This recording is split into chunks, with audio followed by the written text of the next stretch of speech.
Assalamualaikum warahmatullahi wabarakatuh. Sebelumnya izin memperkenalkan diri, nama saya Lisa Nurfadila dari kelas 12 IPA 1. Di sini saya akan memenuhi tugas bahasa Indonesia tentang cerita sejarah yang ada di Indonesia.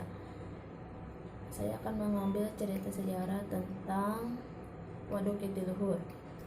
Waduk Jatiluhur adalah waduk yang terletak di Kecamatan Jatiluhur, Kabupaten Purwakarta, Provinsi Jawa Barat, 9 km dari pusat kota Purwakarta. Waduk yang dinamakan oleh pemerintah Waduk Insinyur Haji Juanda ini merupakan waduk terbesar di Indonesia. Bendungan Waduk Jatiluhur mulai dibangun tahun 1957 oleh kontraktor asal Prancis Compagnie Française d'Entreprise dengan potensi air yang tersedia 12,9 miliar meter per kubik atau tahun, dan merupakan waduk serbaguna pertama di Indonesia. Waduk Jatiluhur dapat dikunjungi melalui jalan tol Purwalenyi atau Purwakarta Bandung Cileunyi, keluar di jalan tol Jatiluhur. Waduk Jatiluhur dibangun dengan membendung Sungai Citarum dengan luas daerah aliran sungai seluas 4.500 km. Bendungan ini dibangun mulai tahun 1957 dengan peletakan batu pertama oleh Presiden Republik Indonesia pertama, Insinyur Soekarno, dan diresmikan oleh Presiden Soeharto pada 26 Agustus 1967. Pembangunan bendungan Waduk Jatiluhur menelan dana 235 juta US dollar. Nama bendungan waduk dinamakan Insinyur Haji Juanda karena untuk mengenang jasanya dalam memperjuangkan pembiayaan pembangunan bendungan Jatiluhur. Ia yang merupakan Perdana Menteri Republik Indonesia terakhir dan memimpin Kabinet Karya atau 1957 sampai 1959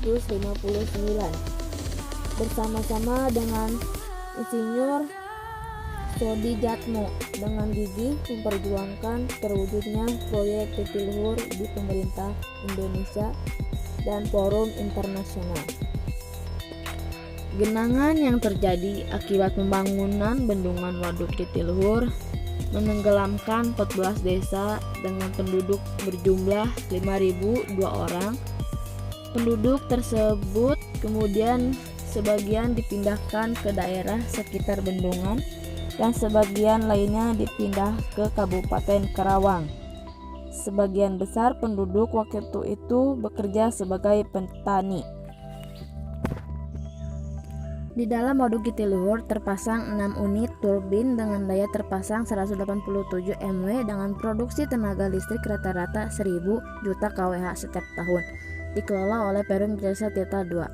Selain dari itu, Waduk Jatiluhur memiliki fungsi penyediaan air irigasi untuk 242 sawah atau 2 kali tanaman setahun, air baku, air minum, budidaya perikanan, dan pengendali banjir yang dikelola oleh Perum Jasa Tirta II. Selain berfungsi sebagai PLTA dengan sistem limpasan terbesar di dunia, kawasan Jatiluhur memiliki banyak fasilitas rekreasi memadai seperti hotel, bungalow, bar, restoran, lapangan tenis, biliar, perkemahan, kolam renang dengan water slide, ruang pertemuan, sarana rekreasi, olahraga air, playground, dan fasilitas lainnya. Sarana olahraga dan rekreasi air misalnya mendayung, selancar angin, kapal persiar, ski, air, boating, dan lainnya. Di perairan Danau Jatiluhur ini juga terdapat budidaya ikan keramba, jaring apung yang menjadi daya tarik tersendiri. Di waktu siang atau dalam keheningan malam, kita dapat memancing penuh ketenangan sambil menikmati ikan bakar. Di kawasan ini pula kita dapat melihat stasiun satelit bumi yang dikelola oleh PT Indosat Tbk 7 km dari pusat kota Purwakarta sebagai alat komunikasi internasional. Sekian dari saya, mohon maaf bila ada kesalahan dalam pengucapan atau penjelasan yang kurang jelas. maklum karena saya dalam proses belajar. Sekian dari saya. Wassalamualaikum.